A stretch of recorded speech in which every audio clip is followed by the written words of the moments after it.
Hello dear friends, once again welcome to Toss academy. അപ്പോൾ നമ്മൾ ഇന്നത്തെ ക്ലാസ്സിൽ HSST കൊമേഴ്സുമായിട്ട് ബന്ധപ്പെട്ടിട്ടുള്ള HST കൊമേഴ്സിന്റെ എക്സാം ഉടനെ തന്നെ വരുമെന്നാണ് നമ്മൾ പ്രതീക്ഷിക്കുന്നത് അല്ലേ. അപ്പോൾ അതിന്റെ നോട്ടിഫിക്കേഷൻ ഒക്കെ ആയിട്ട് വെയിറ്റ് ചെയ്യാണ്, ഉടനെ വരുമെന്ന് പ്രതീക്ഷിക്കുന്നു.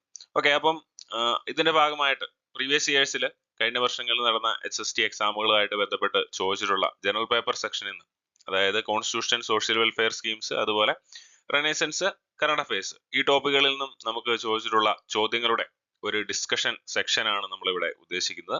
അപ്പൊ നിങ്ങൾക്ക് ഈ വീഡിയോയിൽ നിന്നും എങ്ങനെയാണ് നമ്മുടെ ക്വസ്റ്റിന്റെ പാറ്റേൺ, കാര്യങ്ങളൊക്കെ മനസ്സിലാക്കുക എന്നുള്ളതാണ് നമ്മൾ ഉദ്ദേശിക്കുന്നത്. ഓക്കെ, അപ്പൊ അതുപോലെ തന്നെ നമ്മുടെ ടോസ് അക്കാദമിയിൽ പുതിയ HST കൊമേഴ്സിന് വേണ്ടിയിട്ടുള്ള ബാച്ചുകളും ആരംഭിച്ചിട്ടുണ്ട്. താല്പര്യമുള്ളവർക്ക് താഴെ കാണുന്ന നമ്പറിൽ കോൺടാക്ട് ചെയ്യാവുന്നതാണ്. ഓക്കെ, അപ്പോൾ നമ്മൾ ഡയറക്റ്റ് ആയിട്ട് ക്ലാസ്സുകളിലേക്ക് പോവുകയാണ്. HST എക്കണോമിക്സ്, HST ഇംഗ്ലീഷ്, ഈ രണ്ട് സബ്ജക്റ്റുകളുടെ ജനറൽ പേപ്പറിന് ചോദിച്ചിട്ടുള്ള ക്വസ്റ്റ്യൻസ് ആണ് നമ്മൾ ഇന്നത്തെ ക്ലാസ്സിൽ ഡിസ്കസ് ചെയ്യുന്നത്. പോകാം. ചോദ്യം 1, 81ാമത്തെ ചോദ്യം. Under which article the president can declare national emergency when the security of India or a part of it is threatened by war or external aggression or armed rebellion? Okay, external aggression അല്ലെങ്കിൽ armed rebellion വഴി ഏത് ആർട്ടിക്കിളിലാണ് emergency പ്രഖ്യാപനത്തെ കുറിച്ച് പറയുന്നത്? ഉത്തരം എന്താണ്? നമുക്കറിയാവുന്നതാണ്. എമർജൻസിയുമായി ബന്ധപ്പെട്ട കാര്യങ്ങൾ പഠിച്ചിട്ടുണ്ടെങ്കിൽ ഇത് വളരെ ഈസി ആയിട്ട് എഴുതുവാനായിട്ട് സാധിക്കും. കാരണം ആർട്ടിക്കിൾ 352 മാത്രമേ എമർജൻസിയെ കുറിച്ച് ഓപ്ഷനിൽ പറയുന്നുള്ളൂ. ബാക്കി ആർട്ടിക്കിൾ ഒന്നും എമർജൻസിയുമായി ബന്ധപ്പെട്ട ആർട്ടിക്കിളുകളെ അല്ല. So the answer is article 352. National എമർജൻസിയെ കുറിച്ച് പറയുന്ന ആർട്ടിക്കിൾ 352 ആണ്. So the answer is option C. ഇനി അടുത്ത question. Which amendment is regarded as the most controversial constitutional amendment in the history of India? India ചരിത്രത്തിൽ തന്നെ ഏറ്റവും വിവാദപരമായ, ഏറ്റവും കോളിളക്കം സൃഷ്ടിച്ച ഭേദഗതി എന്ന് പറയുന്നത് ഏത് ഭേദഗതിയാണ് എന്നുള്ളതാണ് ചോദ്യം. 42, 52, 22, 21 എന്നീ ഓപ്ഷനുകളാണ് നമുക്ക് തന്നിരിക്കുന്നത്. 42 ആണ് ഇതിന്റെ ഉത്തരമായിട്ട് വരിക. നമുക്കറിയാം, ഇന്ത്യൻ ഭരണഘടനയിൽ തന്നെ ഏറ്റവും അധികം മാറ്റങ്ങൾ കൊണ്ടുവന്ന ഒരു ഭേദഗതിയായിരുന്നു 42ാം ഭേദഗതി. മിനി കോൺസ്റ്റിറ്റ്യൂഷൻ എന്നൊക്കെ അറിയപ്പെടുന്ന 42ാം ഭേദഗതി പ്രകാരം വളരെയധികം മാറ്റങ്ങൾ നമ്മുടെ ഭരണഘടനയിൽ കൊണ്ടുവന്നിട്ടുണ്ട്. അതുപോലെ എമർജൻസി പീരീഡിൽ തന്നെയാണ് ഈ ഭേദഗതി കൊണ്ടുവരുന്നത്. 1976 ഈ ഭേദഗതി നടപ്പിലാക്കുന്നത്. നമുക്കെല്ലാവർക്കും അറിയാവുന്ന കാര്യമാണ്. സോ ഓർത്തിരിക്കുക, the answer is 42nd amendment. ഇനി അടുത്ത ചോദ്യം. Which part of the article 245 to 255 of the constitution deal with the legislative relations between center and state? സെൻട്രലും സ്റ്റേറ്റും തമ്മിലുള്ള ലെജിസ്ലേറ്റീവ് റിലേഷൻസിനെ കുറിച്ച് പറയുന്ന പാർട്ട് ഏതാണ് എന്നുള്ളതാണ് ചോദ്യം. അപ്പോൾ നമുക്കറിയാം, നമുക്ക് 25 പാർട്ടുകളാണ് നമ്മുടെ ഇന്ത്യൻ ഭരണഘടനയിൽ ഉള്ളത് അല്ലെ. അപ്പോൾ പാർട്ട് 11ലാണ് സെൻട്രൽ സ്റ്റേറ്റ് റിലേഷൻസുമായി ബന്ധപ്പെട്ട കാര്യങ്ങൾ പറയുന്നത്. So the answer is option C.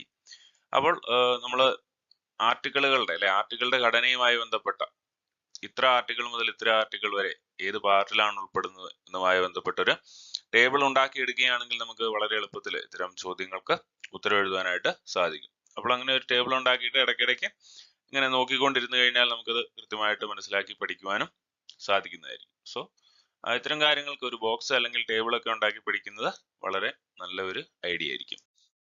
Okay, അടുത്ത question. Which year dowry prohibition act enacted by the government of India? സ്ത്രീധന നിരോധന നിയമം നിലവിൽ വന്ന വർഷം ഏതാണ് എന്നുള്ളതാണ് ചോദ്യം. വളരെ സിമ്പിൾ ആയിട്ടുള്ള ക്വസ്റ്റ്യൻ ആണ്, നമ്മുടെ സിലബസിൽ പറഞ്ഞിരുന്നതാണ്. അപ്പോൾ വർഷം നമുക്ക് എല്ലാവർക്കും അറിയാം, 1961, 1961 ആണ്. ഓപ്ഷൻ ഡി ആണ് ഇതിന്റെ ഉത്തരമായിട്ട് വരിക. ഓക്കെ, ഇനി അടുത്ത ചോദ്യം. How many vase the constitutional amendment in India can take place? ഇന്ത്യയിൽ ഏതൊക്കെ രീതിയിൽ ഭരണഘടനാ ഭേദഗതികൾ നടപ്പിലാക്കുവാൻ സാധിക്കും? 3 രീതികളിലാണ് നടപ്പിലാക്കാൻ സാധിക്കുന്നത്. 3 ways. ഏതൊക്കെയാണ്? ഒന്ന്, സിമ്പിൾ മെജോറിറ്റി വഴി ഭരണഘടനയിലെ ഭേദഗതി വരുത്തുവാനായിട്ട് സാധിക്കും. രണ്ടാമത് സ്പെഷ്യൽ മെജോറിറ്റി. പിന്നെ മൂന്നാമത് special majority plus ratification of states. Special മെജോറിറ്റിയും പിന്നെ സംസ്ഥാനങ്ങളുടെ റാറ്റിഫിക്കേഷൻ വഴിയും കൂടി ഉണ്ടെങ്കിൽ മാത്രമേ ഭേദഗതി വരുത്തുവാൻ സാധിക്കുകയുള്ളൂ. So the answer is 3 ways. Option C എന്നുള്ളതാണ് ഇവിടെ ഉത്തരമായിട്ട് വരിക. ഓക്കെ, ഇനി അടുത്തത്, who started the employment guarantee programme in India? Employment guarantee programme, ഈ പദ്ധതി ഏത് പ്രധാനമന്ത്രിയുടെ കാലഘട്ടത്തിലാണ് ഇന്ത്യയിൽ നിലവിൽ വരുന്നത് എന്നുള്ളതാണ് ചോദ്യം. So the answer is direct fact based question ആണ്. ഉത്തരം എന്ന് പറയുന്നത് എന്തായിരിക്കും? ഓപ്ഷൻ ആയിട്ട് PV നരസിംഹറാവു, നരേന്ദ്രമോദി, APJ അബ്ദുൽ കലാം, രാജീവ് ഗാന്ധി, ഇതൊക്കെയാണ് തന്നിരിക്കുന്നത്. ഇതിന്റെ ആൻസർ PV നരസിംഹ റാവു ആണ്. ഓക്കെ, അടുത്തത്, right to information act is a fundamental right and is an aspect of which article of the Indian constitution? Right to information act എന്ന് സ്പെസിഫൈ ചെയ്ത് ചോദിച്ചിട്ടുണ്ട്. റൈറ്റ് ടു ഇൻഫർമേഷൻ ആക്ട് ഏത് ആർട്ടിക്കിളുമായി ബന്ധപ്പെട്ടതാണ് എന്നുള്ളതാണ് ചോദ്യം. Right to information article 21 പ്രകാരം Menaka case എന്ന് പറഞ്ഞൊരു കേസ് ഉണ്ടായിരുന്നു. ആ കേസുമായി ബന്ധപ്പെട്ട് റൈറ്റ് ടു ഇൻഫർമേഷൻ എന്ന് പറയുന്ന ഒരു ഫണ്ടമെന്റൽ റൈറ്റ് ആണ് എന്നൊരു വിധി വന്നിട്ടുണ്ട്. അത് ആർട്ടിക്കിൾ 21 ഇതുമായി ബന്ധപ്പെട്ട കാര്യം പറയുന്നത്. പക്ഷെ റൈറ്റ് ടു ഇൻഫർമേഷൻ ആക്ടിനെ കുറിച്ച് പറയുന്നത് 19(1)(a) right to speech and എക്സ്പ്രഷന്റെ ഉള്ളില് റൈറ്റ് ടു ഇൻഫർമേഷൻ ആക്ടിനെ കുറിച്ച് പറയാനായിട്ട് നമുക്ക് സാധിക്കും. So the answer is option B ആണ്. അത് മാത്രമല്ല, ആർട്ടിക്കിൾ 21(1)(a) എന്ന് പറഞ്ഞ ഒരു തിരിവ് നമുക്ക് ഇല്ലതാണ്. So the answer is article 19(1)(a) എന്നുള്ളത് ആയിരിക്കും. ഓക്കെ, അടുത്ത ചോദ്യം, in which year the parliament of India enacted the right of children to free and compulsory education or right to education act? ഏത് വർഷമാണ് റൈറ്റ് ടു എഡ്യൂക്കേഷൻ ആക്ട് നിലവിൽ വന്നത്? 2009 നമുക്കറിയാം. 2009 ഓഗസ്റ്റിലാണ് right to education act നിലവിൽ വരുന്നത്. 2002 ഇതുമായി ബന്ധപ്പെട്ട ഭേദഗതി നടക്കുന്നത്. 86ാം ഭേദഗതി നടക്കുന്നത് 2002. പക്ഷെ ഇതുമായി ബന്ധപ്പെട്ട ആക്ട് നിലവിൽ വരുന്നത് 2009. So the answer is August 2009. അടുത്ത ചോദ്യം 89. There are 6 fundamental rights guaranteed under Part 3 of the Constitution of India and recognized by the Indian Constitution. Which article describes about the cultural and educational rights? അപ്പോൾ നമുക്ക് ഇവിടെ strike ചെയ്യേണ്ട കാര്യം cultural and educational rights എന്നുള്ളതാണ്. Cultural and educational റൈറ്റ്സിനെ കുറിച്ച് പറയുന്നത് fundamental റൈറ്റ്സിന്റെ ഏത് article മുതൽ ഏത് ആർട്ടിക്കിൾ വരെയാണ്? Option A article 14 to 18. ഇത് റൈറ്റ് ടു ഈക്വാലിറ്റിയെ കുറിച്ചാണ് പറയുന്നത്. അടുത്ത് 19 to 22 റൈറ്റ് ടു ഫ്രീഡത്തിനെ കുറിച്ചാണ് പറയുന്നത്. ആർട്ടിക്കിൾ 25 മുതൽ 28 വരെ മതസ്വാതന്ത്ര്യങ്ങളെ കുറിച്ചാണ് പറയുന്നത്. ഇനി 29 മുതൽ 30 വരെയാണ് കൾച്ചറൽ ആൻഡ് എഡ്യൂക്കേഷണൽ റൈറ്റ്സിനെ കുറിച്ച് പറയുന്നത്. So the answer is option D. Article 29 മുതൽ 30 വരെയാണ് ഇതിനെ കുറിച്ച് പറയുന്നത്, കൾച്ചറൽ ആൻഡ് എഡ്യൂക്കേഷണൽ റൈറ്റ്സിനെ കുറിച്ച് പറയുന്നത്. ഇനി which year the Right to Information Act came into effect? എന്നാണ് റൈറ്റ് ടു ഇൻഫർമേഷൻ ആക്ട് പ്രാബല്യത്തിൽ വന്നത്? എന്നാണ് came into effect? 12th October 2005 എന്നുള്ളതായിരിക്കും ഉത്തരം. October 12, 2005 right to information act നിലവിൽ വരുന്നത്. വളരെ ഇമ്പോർട്ടന്റ് ആയിട്ടുള്ള ഡേറ്റ് ആണ്. അപ്പോൾ നമ്മൾ സിലബസിൽ പറഞ്ഞിരിക്കുന്ന ആക്ടുകൾ വന്നിരിക്കുന്ന നിലവിൽ വന്ന ദിവസങ്ങളും കാര്യങ്ങളും ഒക്കെ കൃത്യമായിട്ടൊന്ന് പഠിച്ചു വെക്കുന്നത് നല്ലതായിരിക്കും. ഇത്തരം ചോദ്യങ്ങൾ അടുത്ത എക്സാമുകളിലും പ്രതീക്ഷിക്കാവുന്നതാണ്. സോ ഇവിടെ ഓർത്തിരിക്കുക, റൈറ്റ് ടു ഇൻഫർമേഷൻ ആക്ട് എന്നാണ് ഫോഴ്സിൽ came in to force 12th October 2005. Okay, അടുത്ത question number 91. Match list 1 with list 2. ഈ ലിസ്റ്റുകൾ തമ്മിൽ മാച്ച് ചെയ്യാനാണ് ചോദ്യം കൊണ്ട് ഉദ്ദേശിച്ചിരിക്കുന്നത്. അപ്പോൾ ഇതെല്ലാം നമുക്ക് അത്യാവശ്യം നമ്മൾ കണ്ടിട്ടുള്ളതും ക്ലിയർ ആയിട്ട് അറിയാവുന്നതുമായിട്ടുള്ള കൃതികളാണ്. അപ്പോൾ നമുക്ക് ചോദ്യത്തിലേക്ക് പോവുകയാണെങ്കിൽ, ജാതിക്കുമ്മി ആരുടേതാണ്? ഓപ്ഷൻ ഇല്ലാതെ തന്നെ നമുക്ക് പറയാൻ പറ്റുമോ ആരുടേതാണ്? പണ്ഡിറ്റ് കറുപ്പന്റെ കൃതിയാണ് അല്ലെ. ജാതിക്കുമ്മി പണ്ഡിറ്റ് കറുപ്പന്റേതാണ്.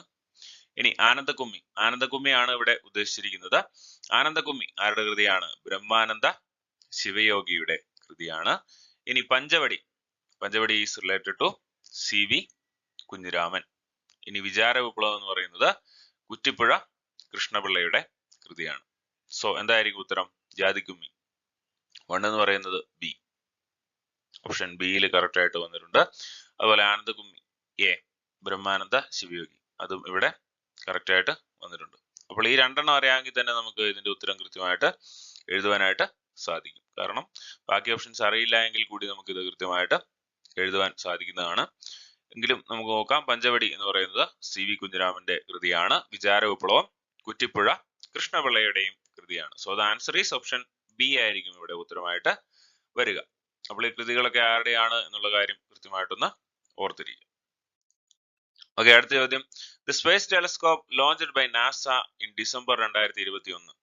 ഡിസംബർ 2021 നാസ ലോഞ്ച് ചെയ്ത സ്പേസ് ടെലിസ്കോപ്പ് ഏതാണ് എന്നുള്ളതാണ് ചോദ്യം. ഉത്തരം ജെയിംസ് വെബ് ടെലസ്കോപ്പ്. വളരെ റീസെന്റ് ആയിട്ട് നമ്മൾ കണ്ടതാണ് അല്ലെ. വളരെ മനോഹരമായിട്ടുള്ള ചിത്രങ്ങളൊക്കെ ജെയിംസ് വെബ് സ്പേസ് ടെലസ്കോപ്പിൽ നമുക്ക് ലഭിച്ചതാണ്. അപ്പോൾ ഡിസംബർ 2021 നാസ ഈ ടെലസ്കോപ്പ് ലോഞ്ച് ചെയ്തിരിക്കുന്നത്. അടുത്ത ചോദ്യം. Arrange the following in chronological order based on their formation. ഫോർമേഷനുമായി ബന്ധപ്പെട്ട രീതിയിൽ ഇതിന്റെ ക്രോണോളജിക്കൽ ഓർഡറിൽ അറേഞ്ച് ചെയ്യാനാണ് പറഞ്ഞിരിക്കുന്നത്. നമുക്ക് തന്നിരിക്കുന്ന ഓപ്ഷൻസ് പ്രത്യക്ഷ രക്ഷാ ദൈവസഭ, SNDP യോഗം, സമത്വ സമാജം, സാധുജന പരിപാലന സംഘം എന്നിവയാണ്. ഓക്കെ, അപ്പൊ നമുക്ക് നോക്കാം. പ്രത്യക്ഷ രക്ഷാ ദൈവസഭ 1909 ഫോം ചെയ്തിരിക്കുന്നത്. SNDP യോഗം 1903 ഫോം ചെയ്തിരിക്കുന്നത്. സമത്വ സമാജം കേരളത്തിലെ തന്നെ ആദ്യത്തെ സോഷ്യൽ റിഫോം മൂവ്മെന്റ് ആയിരുന്നു അല്ലെ. 1826 ഫോം ചെയ്തിരിക്കുന്നത്. ഇനി സാധുജന പരിപാലന സംഘം 1907 അയ്യൻകാളിയുടെ നേതൃത്വത്തിലാണ് ഇത് രൂപീകരിക്കപ്പെട്ടിരിക്കുന്നത്. സോ നമുക്ക് വർഷങ്ങൾ കിട്ടി, ഇനി അറേഞ്ച് ചെയ്താൽ മതി അല്ലെ. അപ്പോൾ ആദ്യം ഫോം ചെയ്തിരിക്കുന്നത് സമത്വ സമാജം, 3 ആദ്യം വന്നിരിക്കുന്ന ഓപ്ഷൻ സിയിൽ കറക്റ്റ് ആണ്. ഇനി അടുത്തത് ഏതാണ്? 1903 വന്നിരിക്കുന്നത് SNDP യോഗം. അതുപോലെ അടുത്തത് സാധുജന പരിപാലന സംഘം 1907 4 ആൻഡ് അവസാനം 1909 പ്രത്യക്ഷ രക്ഷ ദൈവസഭ. So the answer is option C. Option C ആയിരിക്കും ശരി ഉത്തരമായിട്ട് നമുക്ക് ഇവിടെ വരിക. അപ്പോൾ ഓർത്തിരിക്കുക, സമത്വ സമാജം 1836, SNDP യോഗം 1903, പ്രത്യക്ഷ രക്ഷാ ദൈവസഭ 1909 ആൻഡ് സാധുജന പരിപാലന സംഘം 1907. അടുത്ത ചോദ്യം നമ്മുടെ COVID-19 ബന്ധപ്പെട്ട ഒരു ചോദ്യമാണ്. പാക്സിലോവിഡ് എന്തായിരുന്നു? COVID-19 സിംറ്റംസ് കുറയ്ക്കുവാനായിട്ട് ഡെവലപ്പ് ചെയ്ത ഒരു ഓറൽ പില്ലായിരുന്നു. അപ്പോൾ ഇതുമായി ബന്ധപ്പെട്ട സ്റ്റേറ്റ്മെന്റ്സ് എന്താണെന്ന് നമുക്ക് നോക്കാം. It is an oral COVID-19 പിൽ. നമ്മൾ പറഞ്ഞത് തന്നെയാണ്, അതായത് ഇതൊരു ഓറൽ പില്ലാണ്. അപ്പോൾ അത് ശരിയാണ്. അടുത്ത option, it is an injection for COVID-19 ആണോ? ശരിയാണോ? ശരിയല്ല. It is developed by Pfizer ആണ് ഇത് ഡെവലപ്പ് ചെയ്തിരിക്കുന്നത്. അതും ശരിയായിട്ടുള്ള ഒരു പോയിന്റ് ആണ്. ഇനി it's a ventilator specially designed for the COVID-19 patients, അതും തെറ്റാണ്. അപ്പോൾ അത്യാവശ്യം നോക്കിയ ഒരാളെ സംബന്ധിച്ചോളം ഇതിന് ആൻസർ എഴുതുവാനായിട്ട് സാധിക്കുന്നതാണ്. So the answer is option C 1 and 3. It is an oral COVID-19 pill. It is developed by Pfizer. So option 1 and 3 are correct. So the answer is option C. Option C ആയിരിക്കും ഇതിന്റെ ഉത്തരമായിട്ട് വരിക. അടുത്ത ചോദ്യം, question number 95. എന്താണ് ചോദ്യം? Identify the person. ഇത് ആരാണെന്ന് നമുക്ക് കണ്ടുപിടിക്കണം. കുറച്ച് സ്റ്റേറ്റ്മെന്റുകൾ തന്നിട്ടുണ്ട്. ആദ്യമായിട്ട്, he was a native of South Africa. ഇദ്ദേഹം ഒരു സൗത്ത് ആഫ്രിക്കൻ നേറ്റീവ് ആയിരുന്നു. അതുപോലെ he was an anti apartheid and human rights activist. വർണ്ണവിവേചനത്തിനെതിരെ പോരാടിയ ഒരു വ്യക്തിത്വമായിരുന്നു. അതുപോലെ he got the Nobel prize in 1984. 1984 Nobel prize ലഭിച്ച വ്യക്തിയാണ്. അതുപോലെ ഹി ഡൈഡ് ഓൺ 26 ഡിസംബർ 2021. ഇപ്പോൾ ഈ ചോദ്യം വന്നത് എന്തുകൊണ്ടാണ്? 2021 ഡിസംബറിൽ അദ്ദേഹം മരിച്ചു. അതുകൊണ്ടാണ് കറണ്ട് അഫയേഴ്സുമായി ബന്ധപ്പെട്ട് ഈ ഒരു ചോദ്യം വന്നിരിക്കുന്നത്. അപ്പോൾ നെൽസൺ മണ്ടേലയെ കുറിച്ച് നമുക്ക് സംശയം തോന്നാം. കാരണം ഈ പറഞ്ഞിരിക്കുന്ന ആദ്യത്തെ 3 പോയിന്റുകളും അദ്ദേഹവുമായും ബന്ധപ്പെട്ടിരിക്കുന്നതാണ്. പക്ഷേ 2013 നെൽസൺ മണ്ടേല മരണപ്പെടുകയുണ്ടായി. സോ നെൽസൺ മണ്ടേലയല്ല ഇവിടെ ഉത്തരമായിട്ട് വരിക. നമുക്ക് ആ ഓപ്ഷൻ ഒഴിവാക്കാം. പിന്നെ ഉള്ളത് ഡെസ്മണ്ട് ടുട്ടു ആണ്. ഡെസ്മണ്ട് ടുട്ടുവും ഈ പറയുന്ന പോലെ ഈ കാര്യങ്ങളിലെല്ലാം വർണ്ണവിവേചനം, അതുപോലെ സൗത്ത് ആഫ്രിക്കൻ നേറ്റീവ് ആണ്, നോബൽ പ്രൈസും ലഭിച്ചിട്ടുണ്ട്. അദ്ദേഹം മരിച്ചത് 2021 ഡിസംബർ 26-നുമാണ്. So the answer is Desmond Tutu. Option B ആയിരിക്കും ഇവിടെ ഉത്തരമായിട്ട് വരും. 96ാമത്തെ ചോദ്യം. Consider the following statements regarding Hermann Gundert. Hermann ഗുണ്ടർട്ടുമായി ബന്ധപ്പെട്ട സ്റ്റേറ്റ്മെന്റുകളാണ് തന്നിരിക്കുന്നത്. ഇവയിൽ ഏതൊക്കെയാണ് ശരി? Identify the correct statements. ഒന്നാമത്തെ statement, Hermann Gundert was a member of the church mission society. ആണോ? ലണ്ടൻ മിഷൻ സൊസൈറ്റിയിലെ മെമ്പർ ആയിരുന്നു അദ്ദേഹം എന്ന് നമ്മൾ പഠിച്ചിട്ടുണ്ട് അല്ലേ? അപ്പോൾ അത് തെറ്റാണ്. ഇനി രണ്ടാമത്തേത്, he started the Malayalam newspaper Rajyasamacharam. മൂന്നാമത്തേത്, ഹി റോട്ട് സംക്ഷേപ വേദാർത്ഥം. നാലാമത്തെ option, he was a German missionary. അദ്ദേഹം ഒരു ജർമ്മൻ മിഷണറി ആയിരുന്നു എന്നുള്ള കാര്യം നമുക്ക് എല്ലാവർക്കും അറിയാവുന്നതാണ് അല്ലെ? He was a German missionary. അപ്പോൾ ഫോർത്ത് പോയിന്റ് ആണ്. അപ്പോൾ നാലാമത്തെ ഓപ്ഷനെ കുറിച്ച് പറയുന്നത് ഒരു ഓപ്ഷനിൽ മാത്രമാണ്, ഓപ്ഷൻ ഡിയിൽ മാത്രമാണ് പറഞ്ഞിട്ടുള്ളത്, 2 and 4 എന്ന് പറഞ്ഞിട്ടുള്ളത്. അപ്പോൾ അദ്ദേഹം ഒരു ജർമ്മൻ മിഷണറി ആണെന്ന് മനസ്സിലാക്കിയിരുന്നാൽ മാത്രം, അത് മാത്രം അറിയാമെങ്കിൽ പോലും നമുക്ക് ഈ ചോദ്യത്തിന് ഉത്തരം എഴുതാനായിട്ട് സാധിക്കും അല്ലെ? അപ്പോൾ ഓപ്ഷൻ 2 and 4 ആണ് കറക്റ്റ് ആയിട്ട് വരിക. Started Malayalam newspaper Rajyasamacharam. Rajyasamacharam അദ്ദേഹമാണ് സ്റ്റാർട്ട് ചെയ്യുന്നത്. അതുപോലെ ലണ്ടൻ മിഷൻ സൊസൈറ്റിയിലെ അംഗമാണ് അദ്ദേഹം. അതുപോലെ അദ്ദേഹം ഒരു ജർമ്മൻ മിഷണറിയും ആയിരുന്നു. അപ്പോൾ ഇത്തരം കാര്യങ്ങൾ ഓർത്തിരിക്കുക. അപ്പോൾ ചിലപ്പം ഇത്തരം ക്വസ്റ്റ്യനിൽ നമുക്ക് മനസ്സിലാക്കാവുന്ന ഒരു കാര്യം എന്ന് പറയുന്നത് അല്ലെ, അപ്പോൾ എല്ലാ സ്റ്റേറ്റ്മെന്റുകൾക്കും എല്ലാം നമുക്ക് അറിഞ്ഞിരിക്കേണ്ട ആവശ്യമുണ്ട് എന്നൊന്നുമില്ല. അപ്പോൾ നമുക്ക് അറിയാവുന്ന കാര്യങ്ങളും ഓപ്ഷൻസും ഒക്കെ വെച്ചിട്ട് അനലൈസ് ചെയ്ത് നമുക്ക് ഉത്തരങ്ങളിലേക്ക് എത്താവുന്നതാണ്. സോ ആ രീതിക്കും നമ്മൾ പരീക്ഷയെ സമീപിക്കുക, അങ്ങനെയും ഉത്തരങ്ങൾ കണ്ടുപിടിക്കാനായിട്ട് ശ്രദ്ധിക്കുക. ഓക്കെ, അടുത്ത ചോദ്യം. Consider the relation between 2 parts of the item A and fill in the blanks of the item B accordingly. Simple question ആണ്. സ്വാധീന പരിപാലന സംഘം അയ്യങ്കാളി സ്ഥാപിച്ചതാണ്. ആത്മവിദ്യാ സംഘം ആര് സ്ഥാപിച്ചു? വാഗ്ഭടാനന്ദൻ, വൈകുണ്ഠ സ്വാമികൾ, പണ്ഡിറ്റ് കെ പി കറുപ്പൻ, സ്വാമി ആനന്ദ തീർത്ഥൻ. സ്ഥിരമായിട്ട് VSC ചോദിക്കുന്ന ക്വസ്റ്റ്യൻ ആണ്. വാഗ്ഭടാനന്ദനാണ് ഇതിന്റെ ഉത്തരം എന്ന് നമുക്ക് എല്ലാവർക്കും അറിയാവുന്നതാണ്. എല്ലാവരും ഇത് ശരിയാക്കിയും കാണും.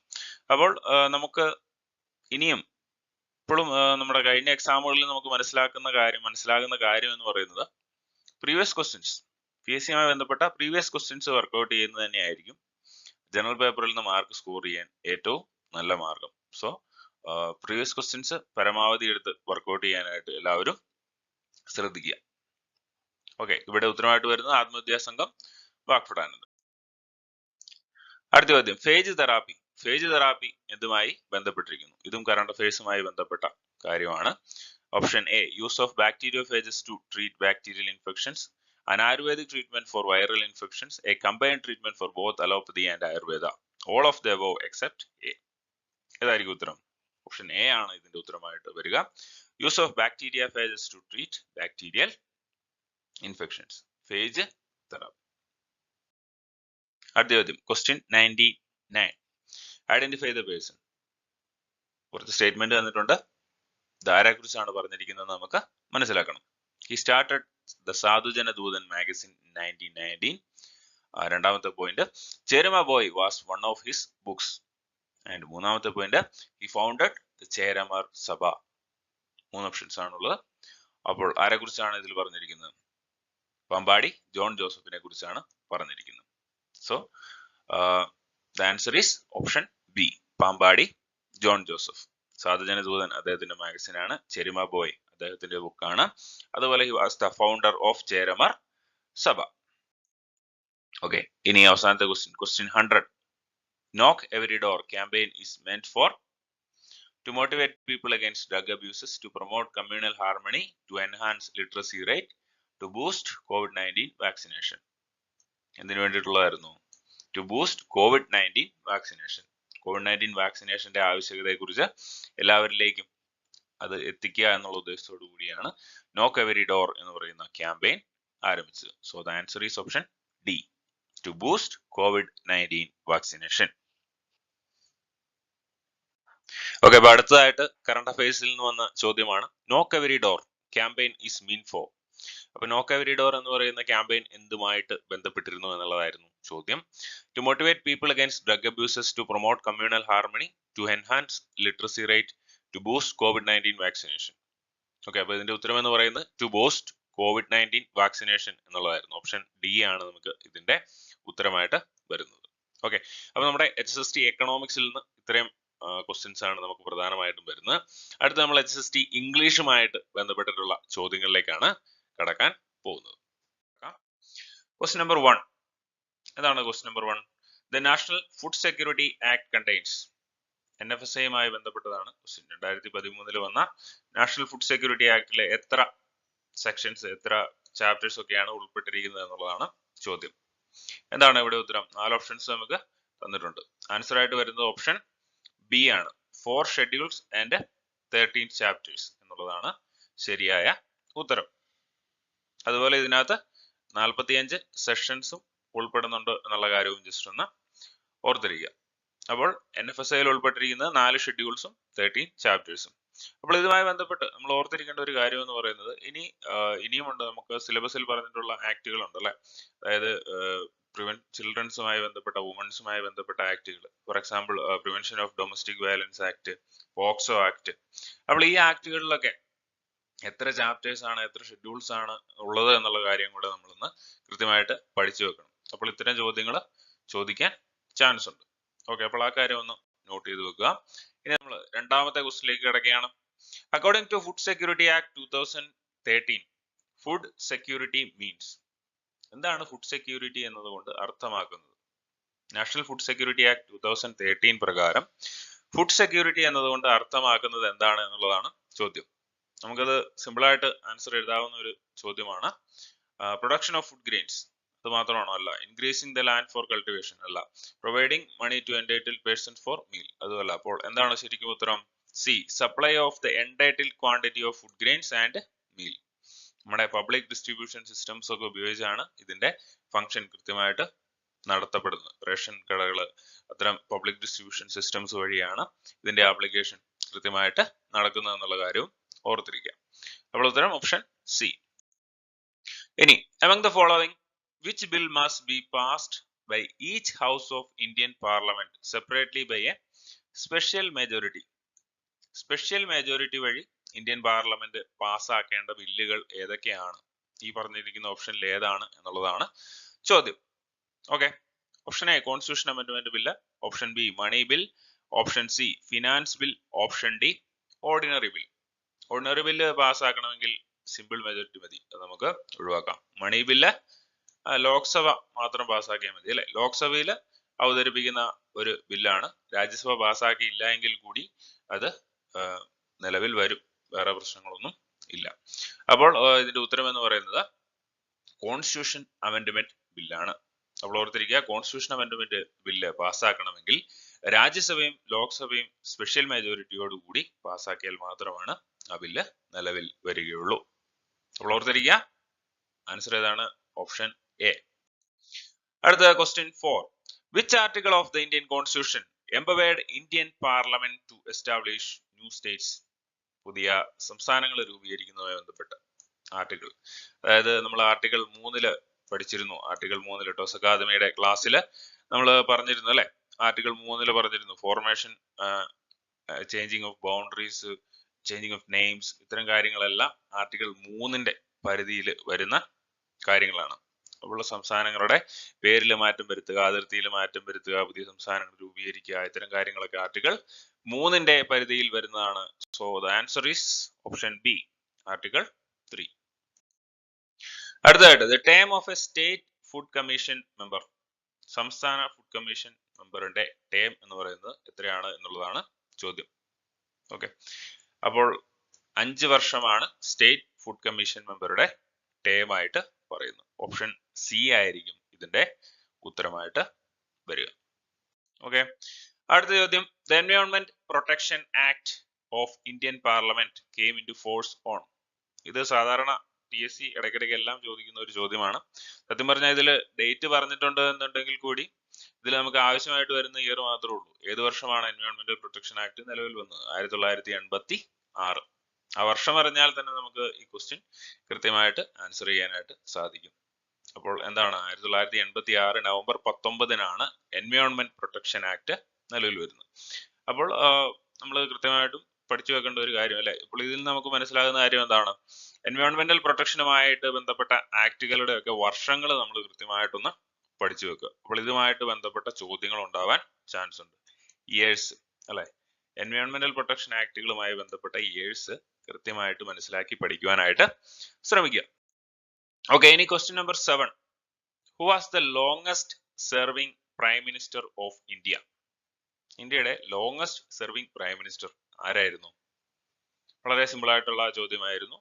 ജവഹർലാൽ നെഹ്റു ആണ് ഉത്തരമായിട്ട് വരുന്നത്. നമുക്ക് സ്വാതന്ത്ര്യം കിട്ടിയ ആ ഒരു ടൈം മുതൽ 1964 വരെയുള്ള പീരീഡിൽ ജവഹർലാൽ നെഹ്റു ആയിരുന്നു ഇന്ത്യയുടെ പ്രധാനമന്ത്രിയായിട്ട് സേവനമനുഷ്ഠിച്ചത്.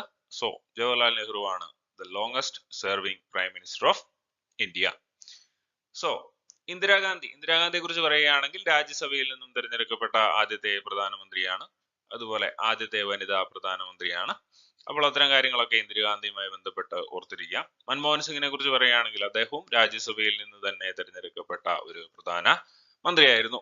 ഇനി നരേന്ദ്രമോദിയെ കുറിച്ച് പറയുകയാണെങ്കിൽ ഏറ്റവും കൂടുതൽ കാലം പ്രധാനമന്ത്രിയായിരുന്ന കോൺഗ്രസ് ഇതര വ്യക്തിയാണ് നരേന്ദ്രമോദി. കോൺഗ്രസിൽ നിന്നല്ലാതെ ഏറ്റവും കൂടുതൽ കാലം പ്രധാനമന്ത്രി പദം അലങ്കരിച്ച വ്യക്തിയാണ് നരേന്ദ്രമോദി.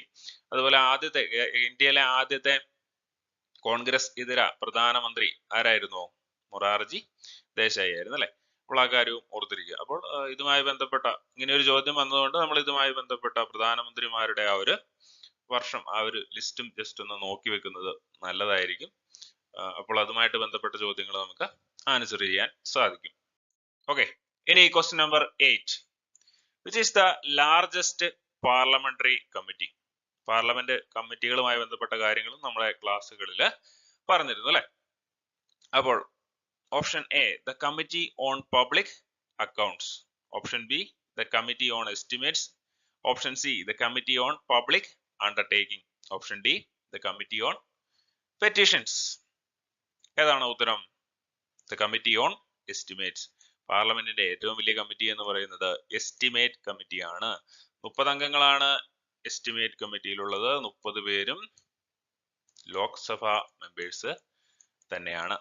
30 പേരും ലോക്സഭ മെമ്പേഴ്സ് തന്നെയാണ്. ഇനി പബ്ലിക് അക്കൗണ്ട്സ് കമ്മിറ്റിയാണ് പോസ്റ്റ്മോർട്ടം കമ്മിറ്റി എന്നൊക്കെ അറിയപ്പെടുന്ന പബ്ലിക് അക്കൗണ്ട്സ് കമ്മിറ്റിയിലെ അംഗങ്ങൾ എന്ന് പറയുന്നത് 22 ആണ്. ഇനി കമ്മിറ്റി ഓൺ പബ്ലിക് അണ്ടർടേക്കിംഗ്സിൽ വരുന്നതും 22 പേര് തന്നെയാണ്. ഓക്കെ, അപ്പോൾ ഏറ്റവും വലിയ കമ്മിറ്റി ഏതാണ്? The committee on estimates. 30 പേരാണ് ഉള്ളത്. ലോക്സഭയിലെ അംഗങ്ങൾ മാത്രമാണ് എസ്റ്റിമേറ്റ് കമ്മിറ്റിയിൽ ഉൾപ്പെടുക. So the answer is the committee on estimates.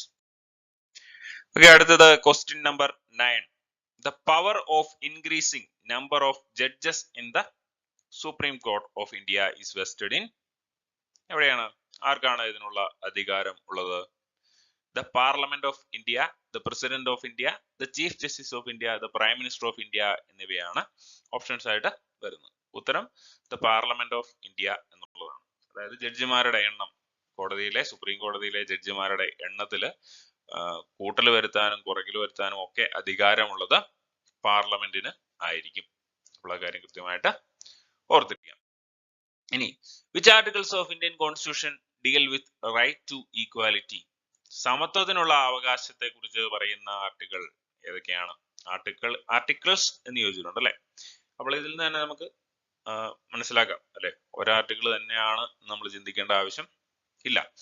അപ്പോൾ ഓപ്ഷൻ എ ആർട്ടിക്കിൾ 14 ഉള്ളി. ആർട്ടിക്കിൾ 14 ഈക്വാലിറ്റി ബിഫോർ ലോ, നിയമത്തിന് മുന്നിലെ സമത്വത്തെ കുറിച്ചാണ് പറയുന്നത്. ആർട്ടിക്കിൾ 14 and 15, അതുപോലെ ആർട്ടിക്കിൾ 14 and ആർട്ടിക്കിൾ 15, ആർട്ടിക്കിൾ 16 ഉള്ളി എന്നിവയാണ് ഓപ്ഷൻസ് ആയിട്ട് പറഞ്ഞിരിക്കുന്നത്. നമ്മൾ പഠിച്ചിരുന്നു ആർട്ടിക്കിൾ 14 മുതൽ 18 വരെയാണ് ഇതിനെ കുറിച്ച് പറയുന്നത്, സമത്വത്തിനുള്ള അവകാശങ്ങളെ കുറിച്ച് പറയുന്നത്. അപ്പോൾ ഉത്തരം എന്തായിരിക്കും?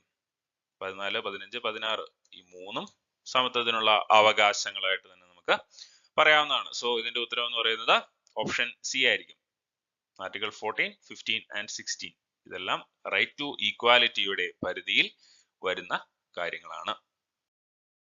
Okay, question number 11. Who wrote the article Why am an atheist? Why am an atheist?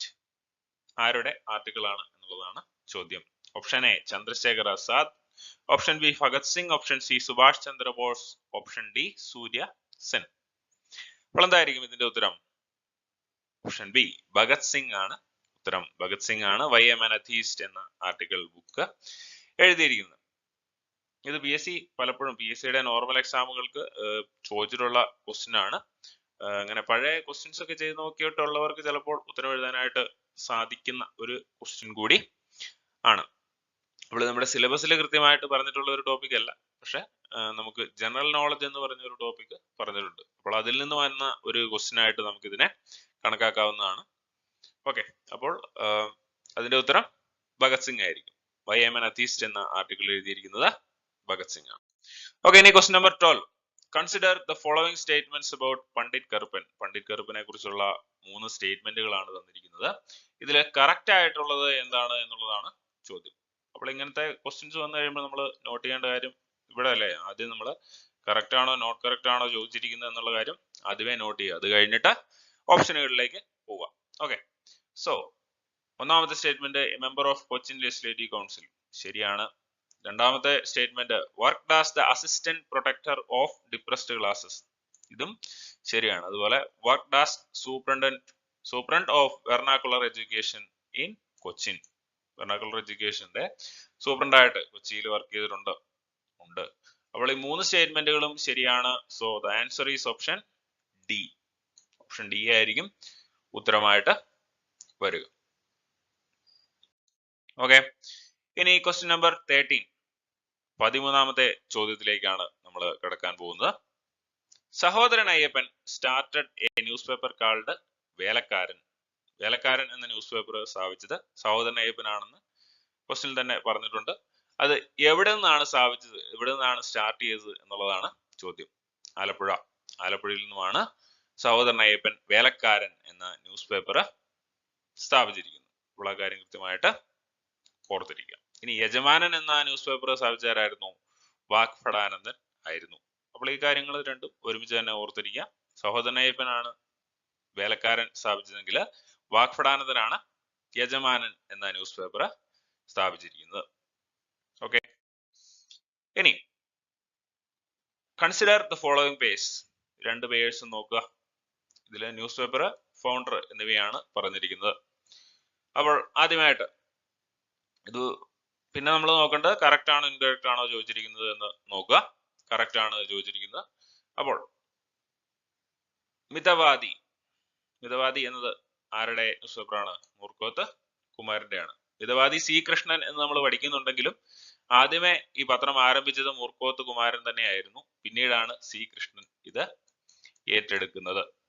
Okay, so Mithavadi Moorkoth Kumaran എന്നുള്ളത് ശരിയായിട്ടുള്ള പേരാണ്. ഇനി രണ്ടാമത് ധർമ്മപോഷിണി വേലുക്കുട്ടി അരയൻ. ഓക്കെ, ഇത് അവിടെ നിൽക്കട്ടെ. ഇനി മൂന്നാമത്തേത് ചേരമർ ദൂതൻ. ചേരമർ ദൂതൻ പൊയ്കേൽ യോഹന്നാൻ ആണോ? അല്ല, ചേരമർ ദൂതൻ എഴുതിയിരിക്കുന്നത് പാമ്പാടി ജോൺ ജോസഫ് ആണ്. അപ്പോൾ ഇതൊക്കെ ഒരു കോഡ് പോലെ നമുക്ക് പഠിക്കാവുന്നുള്ളൂ അല്ലെ. ചേര എന്ന് പറയുന്നത് ഒരു പാമ്പാണ് അല്ലെ. അപ്പോൾ ആ രീതിക്ക് നിങ്ങളുടെ സ്വന്തമായിട്ടുള്ള കോഡുകളൊക്കെ ഉണ്ടാക്കി പഠിക്കുകയാണെങ്കിൽ കൂടുതൽ എളുപ്പത്തിൽ ഇത്തരം കാര്യങ്ങളൊക്കെ നമുക്ക് ഓർത്തിരിക്കാൻ സാധിക്കും. സോ ചേരമർ ദൂതൻ ഈസ് പാമ്പാടി ജോൺ ജോസഫിന്റെ പത്രമാണ് ചേരമർ ദൂതൻ. ഇനി യജമാനൻ വാഗ്ഭടാനന്ദന്റെ ആണ് എന്ന് നമ്മൾ കഴിഞ്ഞ ക്വസ്റ്റ്യനിൽ തന്നെ പറഞ്ഞിരുന്നു. അപ്പോൾ ഇനി ഓപ്ഷനിലേക്ക് വരിക. Which of the purse given above is are correctly matched? Option A 1 and 2 only, option B 1, 2 and 4, option C 1 only, option D 2, 3 and 4. അപ്പോൾ ഈ ധർമ്മപോഷിണി വേലുക്കുട്ടി അരേണ്ടതാണെന്ന് നമുക്ക് അറിയത്തില്ല എങ്കിൽ പോലും നമുക്ക് ഈ ഉത്തരം ശരിയായിട്ട് എഴുതാൻ സാധിക്കും. കാരണം ഈ ഒന്നാമത്തെ ഓപ്ഷനും 4ാമത്തെ ഓപ്ഷനും ശരിയാണ് എന്ന് നമുക്ക് അറിയാൻ സാധിക്കുമെങ്കിൽ നമുക്ക് ഇത് അറിയത്തില്ല എങ്കിൽ പോലും ഇതിന്റെ ഉത്തരം കൃത്യമായിട്ട് എഴുതാൻ സാധിക്കും. സോ ധർമ്മപോഷിണി ആരുടേതാണ്? വേലുക്കുട്ടി അരയന്റെ ന്യൂസ് പേപ്പർ തന്നെയാണ്. സോ 1, 2 and 4 ഈ 3 ഓപ്ഷൻസും ശരിയാണ്. So the answer is option B 1, 2 and 4. അപ്പോൾ മിതവാദി മൂർക്കോത്ത് കുമാരന്റെ പത്രമാണ്, ധർമ്മപോഷിണി വേലുക്കുട്ടി അരയന്റെ പത്രമാണ്, യജമാനൻ വാഗ്ഭടാനന്ദന്റെ പത്രമാണ്. So the answer is option B 1, 2 and 4. Okay, who wrote the work എന്റെ ശ്രീകോവിൽ? എന്റെ ശ്രീകോവിൽ ഫാക്ട് ബേസ്ഡ് ക്വസ്റ്റ്യൻ ആണ്, കൂടുതലൊന്നും നോക്കാനില്ല. ആൻസർ എന്ന് പറയുന്നത് CV കുഞ്ഞിരാമനാണ്. CV കുഞ്ഞിരാമന്റെ കൃതിയാണ് എന്റെ ശ്രീകോവിൽ എന്നുള്ളത്. ഓക്കെ, ഇനി അടുത്ത question. AG Velayudhan A freedom fighter died during which of the following struggle? ഏത് സ്ട്രഗിളുമായി ബന്ധപ്പെട്ടാണ് AG വേലായുധൻ എന്ന വ്യക്തി മാർട്ടിർഡം രക്തസാക്ഷിത്വം വഹിച്ചത്? ഓക്കെ, അപ്പോൾ ഓപ്ഷൻസ് ആയിട്ട് വൈക്കം സത്യാഗ്രഹം, പാലിയം സത്യാഗ്രഹം, ഗുരുവായൂർ സത്യാഗ്രഹം, കുട്ടംകുളം സത്യാഗ്രഹം ഒക്കെ ഉണ്ട്. ഏതാണ് ഉത്തരം? പാലിയം സത്യാഗ്രഹമാണ് ഇതിന്റെ ആൻസർ ആയിട്ട് വരിക. സോ പാലിയം സത്യാഗ്രഹം, option C. AG Velayudhan, freedom fighter ആയ AG വേലായുധൻ മരണമടയുന്നത് പാലിയം സത്യാഗ്രഹവുമായി ബന്ധപ്പെട്ടാണ്. 1947 പാലിയം സത്യാഗ്രഹം ആരംഭിക്കുന്നത്. 1947-48 കാലഘട്ടത്തിലാണ് ഇത് നടക്കുന്നത് അല്ലെ. പോസ്റ്റ് ഇൻഡിപെൻഡൻസിൽ, അതായത് ഇന്ത്യക്ക് സ്വാതന്ത്ര്യം ലഭിച്ചതിന് ശേഷം കേരളത്തിൽ നടന്ന ആദ്യത്തെ സത്യാഗ്രഹ സമരമാണ് പാലിയം സത്യാഗ്രഹം. അപ്പോൾ ഇത്തരം കാര്യങ്ങളാണ് നമുക്ക് ഇതുമായി ബന്ധപ്പെട്ട് ഓർത്തിരിക്കാനുള്ളത്. ഓക്കെ, ഇനി നമ്മുടെ കറണ്ട് അഫയേഴ്സുമായിട്ട് ബന്ധപ്പെട്ട ചോദ്യങ്ങളാണ്. ഒന്നാമത്തെ ചോദ്യം 17. Which of the following is not related to space tourism? Space ടൂറിസവുമായി ബന്ധപ്പെടാത്തത് ഏതാണ് എന്നുള്ളതാണ് ചോദ്യം. അപ്പോൾ അത് നമ്മൾ കൃത്യമായിട്ട് നോട്ട് ചെയ്യണം. Not related to space tourism. Virgin Galactic space ടൂറിസവുമായി ബന്ധപ്പെട്ടതാണ്. ബ്ലൂ ഒറിജിൻ സ്പേസ് ടൂറിസവുമായി ബന്ധപ്പെട്ടതാണ്. സ്പേസ് എക്സ് സ്പേസ് ടൂറിസവുമായി ബന്ധപ്പെട്ടതാണ്. അപ്പോൾ ഉത്തരം BCD ട്രാവൽസ് ആയിരിക്കും. So option A is not related to space tourism. Okay, അടുത്തത് question number 18. Question number 18 Which of the following place in India is included in the UNESCO World Heritage Site? UNESCO World Heritage Siteൽ ഇന്ത്യയിൽ നിന്നും ഉൾപ്പെടുത്തിയിരിക്കുന്ന site ഏതാണ്? ഈ പറഞ്ഞ ഓപ്ഷനിൽ ഏതാണ്? Option C ആണ്. Current അഫയേഴ്സുമായി ബന്ധപ്പെട്ട ക്വസ്റ്റ്യൻ ആണ് അല്ലെ. ധോളവീര എന്നുള്ളതാണ് ഉത്തരമായിട്ട് വരുന്നത്. ഓക്കെ, ഇനി അടുത്ത question number 19. Olympics 2028 will be held in. 2028 Olympics നടക്കുന്നത് എവിടെയാണ് എന്നുള്ളതാണ് ചോദ്യം. ആൻസർ എന്താണ്? ലോസ് ഏഞ്ചൽസ്, അമേരിക്കയിലെ ലോസ് ആഞ്ചലസിലാണ് 2028 ഒളിമ്പിക്സ് നടക്കാൻ പോകുന്നത്. അപ്പോൾ ഒളിമ്പിക്സിന്റെ അതുപോലെ world cup, Olympics, world cup, football world cup, cricket world cup ഒക്കെ വരുന്നുണ്ട്. അപ്പോൾ അത് എവിടെയാണ് വരുന്നത്, ഏത് വർഷമാണ് എന്നുള്ള കാര്യങ്ങളൊക്കെ കൃത്യമായിട്ടൊന്ന് നോട്ട് ചെയ്ത് വെക്കുന്നത് നല്ലതായിരിക്കും. ഇതുമായി ബന്ധപ്പെട്ട ചോദ്യങ്ങൾ വരാൻ ചാൻസ് ഉണ്ട്. അടുത്തതായിട്ട് നമ്മൾ ക്വസ്റ്റ്യൻ നമ്പർ 20ലേക്കാണ് പോകുന്നത്. Quadrilateral security dialogue countries include. അപ്പൊ ക്വാഡ് എന്ന് പറയുന്ന ഈ ഒരു ഗ്രൂപ്പിൽ ഇൻക്ലൂഡ് ചെയ്തിട്ടുള്ള രാജ്യങ്ങൾ ഏതൊക്കെയാണ് എന്നുള്ളതാണ് ചോദ്യം. നമ്മൾ ഒത്തിരി നീട്ടുന്നില്ല. ഇതിന്റെ ഉത്തരം എന്ന് പറയുന്നത് US, ഇന്ത്യ, ജപ്പാൻ, ഓസ്ട്രേലിയ എന്ന് പറയുന്ന ഈ 4 രാജ്യങ്ങളുടെ ആ ഒരു ഗ്രൂപ്പിനെയാണ് നമ്മൾ ക്വാഡ് എന്നതുകൊണ്ട് ഉദ്ദേശിക്കുന്നത്.